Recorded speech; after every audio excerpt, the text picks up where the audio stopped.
নমস্কার, welcome back to my channel. আমার চ্যানেলে সকল দর্শক বন্ধুদের স্বাগত জানিয়ে আজকের রেসিপি শুরু করব। আজকে আমি বানাবো ডুমুরের ডালনা। রেসিপিটা বানানোর জন্য এখানে দেখো কিছুটা পরিমাণে আমি ডুমুর নিয়েছি। আর এই ডুমুরের মধ্যে কিন্তু অনেক গুণাগুণ থাকে, যেগুলো বলে শেষ করা যাবে না। ডুমুর রক্ত পরিষ্কার রাখতে সাহায্য করে, রক্ত বাড়াতে সাহায্য করে। এছাড়া যারা হাই প্রেশার, হার্টের রোগী, তাদের কিন্তু ডুমুর অনেক উপকারে আসে। আর মেয়েদের ক্ষেত্রে এখানে একটা গুরুত্বপূর্ণ কথা বলে রাখি। মেয়েদের ক্ষেত্রে একটি বিশেষ রোগ হলো রক্তাল্পতা বা অ্যানিমিয়া। আর ডুমুর যদি রোজ আমরা খেতে পারি তাহলে আমাদের রক্তে আয়রনের পরিমাণ অনেক অংশে বেড়ে যায়, তাই আমাদের অ্যানিমিয়া অনেকটা কমতে পারে।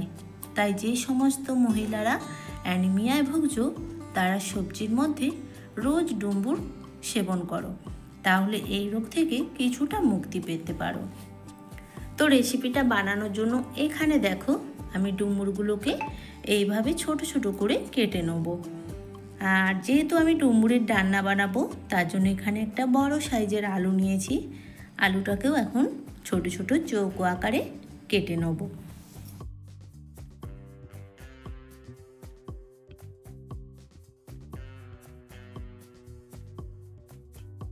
এখানে দেখো ডুমুরগুলোকে আমি ধুয়ে পরিষ্কার করে নিয়েছি। এখন এগুলোকে হালকা একটু ভাপিয়ে নেব।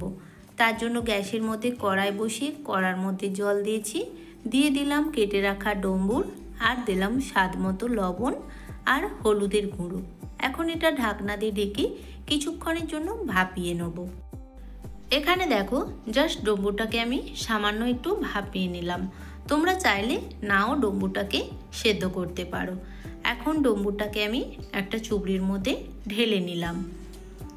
বাকি রান্নাটা শুরু করব। তার জন্য গ্যাসের মধ্যে কড়াই বসিয়ে দিয়েছি। কড়া ভালোভাবে গরম হয়ে গেলে দিয়ে দিলাম পরিমাণ মতো তেল। তেলের মধ্যে ফোড়নের জন্য দিলাম দুটো তেজপাতা, একটা শুকনো লঙ্কা, আর দিলাম সামান্য পরিমাণে গোটা জিরে। এখন ফোড়নটাকে তেলের মধ্যে খুব ভালো করে ভেজে নিতে হবে, যতক্ষণ না একটা সুন্দর গন্ধ বের হচ্ছে। ফোড়নটা খুব ভালো করে ভাজা হয়ে গেছে। এখন আমি এর মধ্যে দিয়ে দিলাম ডুমো ডুমো করে কেটে রাখা আলুগুলো। আলুর মধ্যে দিয়ে দেবো সামান্য পরিমাণে হলুদের গুঁড়ো আর দেবো স্বাদ মতো লবণ। এখন এটাকে ভালো করে নেড়ে চেড়ে ঢাকনা দিয়ে ঢেকে আলুগুলোকে খুব ভালো করে ভেজে নিতে হবে।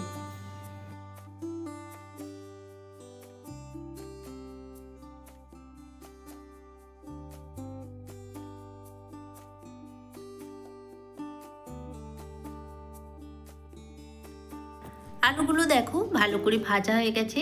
এখন আমি এর মধ্যে দিয়ে দিলাম ভাপিয়ে রাখা ডুমুরগুলো। এখন ডুমুর আর আলুটাকে কিছুক্ষণ আমি খুব ভালো করে ভেজে নেব।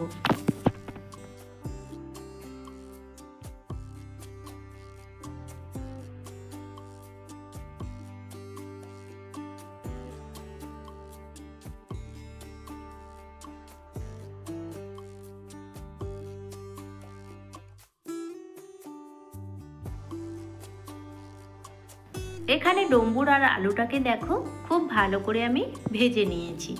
এখন এর মধ্যে কিছু মশলা অ্যাড করব।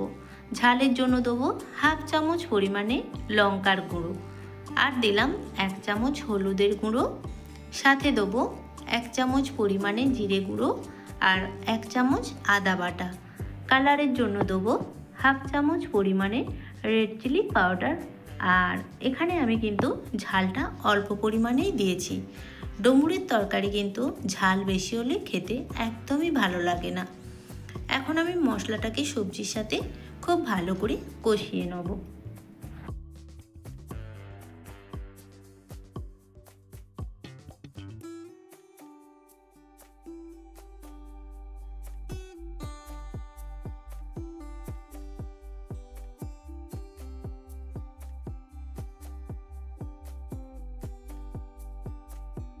মশলাটা আমার খুব ভালো করে কষানো হয়ে গেছে।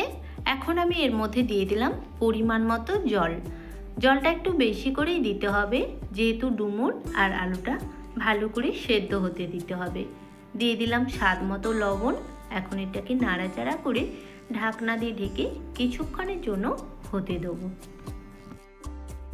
ফিরে এলাম বেশ কিছুক্ষণ পরে। এখন ঢাকনাটা খুলে দিলাম আর দেখো ঝোলটা কিন্তু অনেকটাই একদম শুকিয়ে গেছে। এখন আমি এই সবজিগুলোকে ডাল কাটার দিয়ে ভালো করে ঘুটে দেবো।